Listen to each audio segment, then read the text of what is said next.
ఆయనకి అట్లా కనపడ్డానేమో. నేను నీరసంగా ఎప్పుడూ లేను, లోపల ఏది ఇబ్బంది పడలేదు, కాబట్టి బాత్రూమ్ దగ్గర జారి కొద్దిగా పడ్డాను.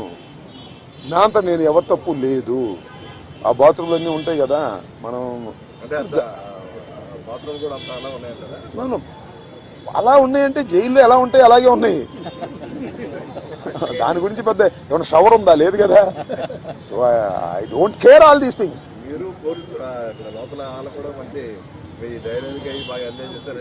I don't know that. ఇప్పుడు నేనైతే ఒకటి, ధైర్యాన్ని వీడలేదు, వీడను, ప్రాణాలకు తెగించే ఉన్నాము. ఎందుకంటే పోలీసులను అడ్డం పెట్టుకుని మనుషులను చంపే అలవాటు చంద్రబాబుకి, లోకేష్కి ఉంది కాబట్టి వీఆర్ రెడీ ఫర్ దాట్. దాని గురించి ఏం కంగారు పడాల్సిన అవసరం లేదు, భయపడాల్సిన అవసరం లేదు. జైల్లో పెడితే భయపడిపోతాం అనుకునే పిచ్చి వాళ్ళు జైల్లో పెడితే మరింత ధైర్యంగా పోరాడతాం అనే విషయాన్ని తెలుసుకోవాలి అనేది నా భావన.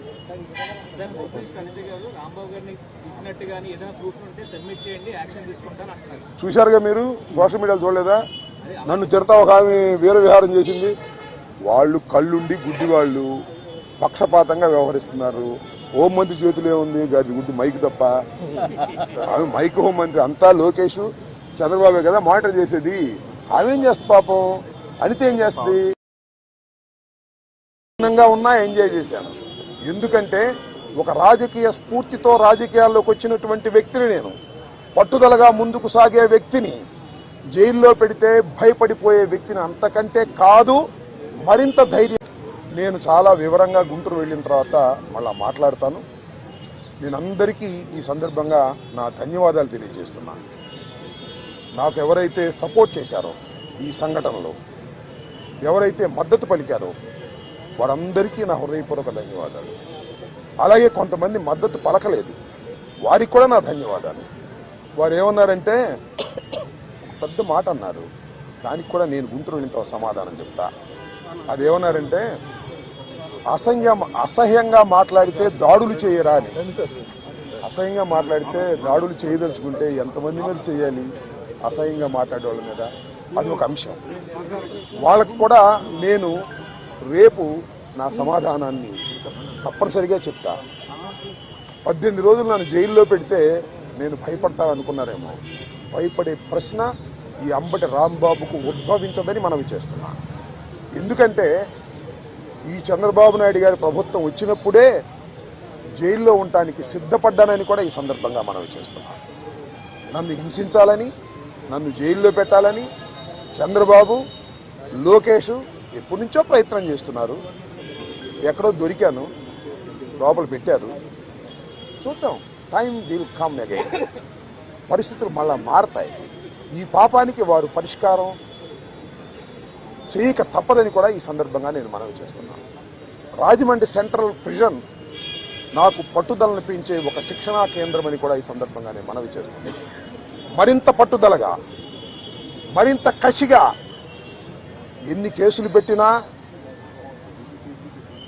ఎన్ని రోజులు జైల్లో ఉన్నా ఒక్క అడుగు కూడా వెనక్కు వెయ్యను.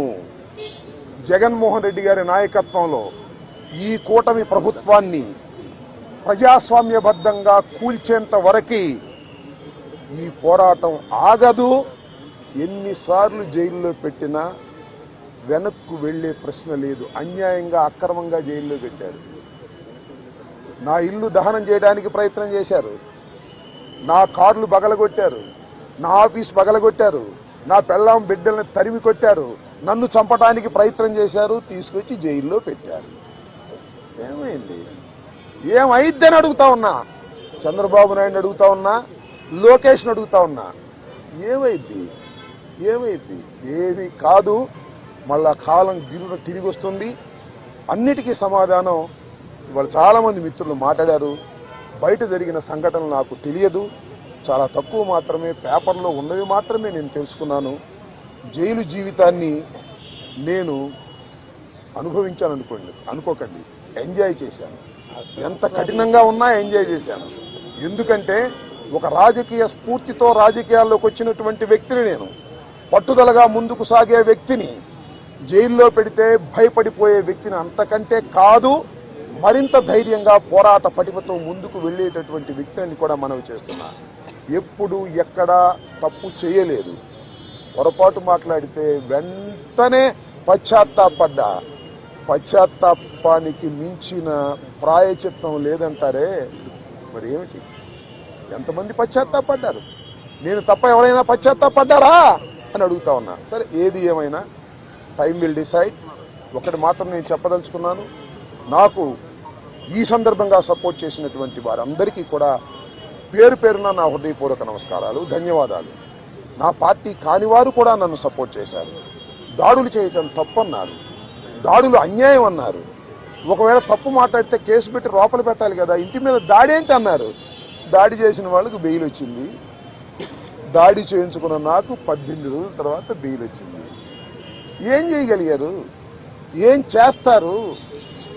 దేనికైనా సిద్ధపడి రాజకీయాల్లో జగన్మోహన్ రెడ్డి వెంట నడుస్తున్నటువంటి వ్యక్తులం. ఆ రోజు రాజశేఖర రెడ్డి వెంట నడిచాం, ఇవాళ జగన్మోహన్ రెడ్డి గారి వెంట నడుస్తాం, తుదకంటూ నడుస్తాం. బొందిలో ప్రాణం ఉన్నంత వరకు జగన్ వెంట నడుస్తాం. ఏ విషయాన్నైనా, ఎన్ని కుట్రలనైనా, ఎన్ని కుతంత్రాలనైనా ఎదుర్కోవడానికి సిద్ధంగా ఉన్నామని కూడా ఈ సందర్భంగా మనవి చేస్తున్నాను. అందరికీ నా హృదయపూర్వకమైన ధన్యవాదాలు ఈ సందర్భంగా తెలియజేసుకుంటున్నాను.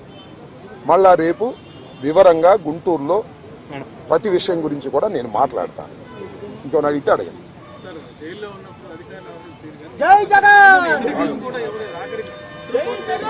జైల్లో ఉన్నప్పుడు అధికారులు వాళ్ళ రూల్ ప్రకారం పోతారు, అక్కడ ఫుడ్డే పెడతారు. అది నాకు నచ్చినా నచ్చకపోయినా ఆ ఫుడ్డే తింటాను.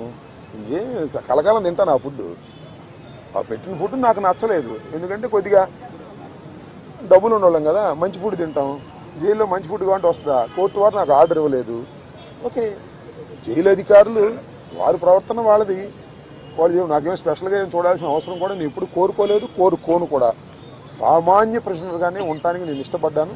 కోర్టు ఆర్డర్ ఇస్తే బయట భోజనం తిన్నాం అనుకున్నాం, కోర్టు ఆర్డర్ ఇవ్వలేదు, లోపల భోజనమే తిన్నాం. కొద్దిగా చిక్కినట్టున్నా, అయినా ఏం కంగారేం లేదు, ఏం ఇబ్బంది కూడా ఏమి లేదు. ఆరోగ్యం బ్రహ్మాండంగా ఉంది. ఆరోగ్యం మరింత పట్టుదలగా ముందుకు సాగుతుంది.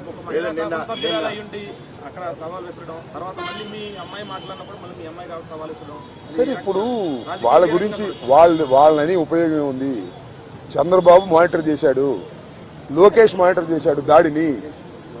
కరెక్ట్ గా చెప్తున్నా నేను, చంద్రబాబు లోకేష్ మానిటర్ చేశారు దాడిని. 7 గంటల సేపు నా ఇంటి దగ్గర దాడి జరిగింది. 7 అవర్స్ పోలీసులు ఉన్నారు అక్కడ.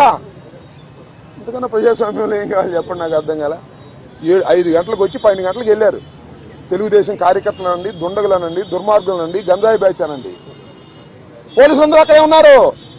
వాళ్ళ సమక్షంలోనే దాడి జరిగింది, వాళ్ళ రక్షణలోనే దాడి జరిగింది. మీ అందరికీ తెలుసు, నేను ప్రత్యేకంగా చెప్పాల్సిన అవసరం లేదు. బట్ నేను 11వ తారీఖున రాత్రి 10:20 నిమిషాలకు నేను అరెస్ట్ అయిన దగ్గర నుంచి ఇప్పుడు వరకు ఏం జరిగిందో బయట ప్రపంచంలో నాకు లిటిల్ నాలెడ్జ్ ఉంది. అంటే పేపర్ నాలెడ్జే తప్ప నాకు ఎవరు ఏమీ నాలెడ్జ్ ఇవ్వలేదు. కాబట్టి ఈ నాలెడ్జ్ అంతా తెలుసుకుని రేపు చాలా వివరంగా, చాలా సుదీర్ఘంగా నేను నా ఆవేదననండి, నా కోపం అనండి, నా బాధ అనండి, నా ఆర్గ్యుమెంట్ అనండి ప్రజల ముందు పెడతాను. ఎందుకంటే ప్రజల ముందు ఎందుకు పెట్టాలంటే ప్రజలకు అర్థం కావాలి, నేనేమిటో తెలుసు. అయినా ఇప్పుడు జరిగినటువంటి సంఘటనలో చాలా పత్రికలు రాసినాయి కదా నా మీద, వాటన్నిటికీ ప్రజలకు చెప్పుకోవలసినటువంటి బాధ్యత నాకు ఉంది. కాబట్టి రేపు చాలా క్షుణ్ణంగా చెప్తాను. చెప్పండి. దార్ ప్లాన్స్. ఇప్పుడు నా జోగి రమేష్, అమ్మటి రాంబాబు అని కదా, వాళ్ళ విధానమే వైలెన్స్ లోకి వెళ్లి భయపెట్టాలని ప్రయత్నం చేస్తున్నారు. జైల్లో పెడితే భయపడతాం అనుకుంటున్నారు, ఇళ్ల మీద దాడి జరిగితే భయపడతాం అనుకుంటున్నారు. భయపడ్డారు, నా పిల్లలు భయపడ్డారు, వాస్తవమే కాదని అంటలా. ఇంట్లోకి వచ్చి నా పిల్లలు, నా మనవలు ఉన్నప్పుడు దాడి చేస్తే భయపడతారు ఎవరైనా. పోలీసులు ఏం చెప్పారు తెలుసా మీకు? ఆశ్చర్యపోతారు. సార్ మీరు పారిపోండి సార్, పారిపోండి సార్ అని చెప్పారు. రక్షించాల్సిన పోలీసులు ఆ గంగా వెంకటేశ్వరులు ఆయన, తెలుగుదేశం ఆయన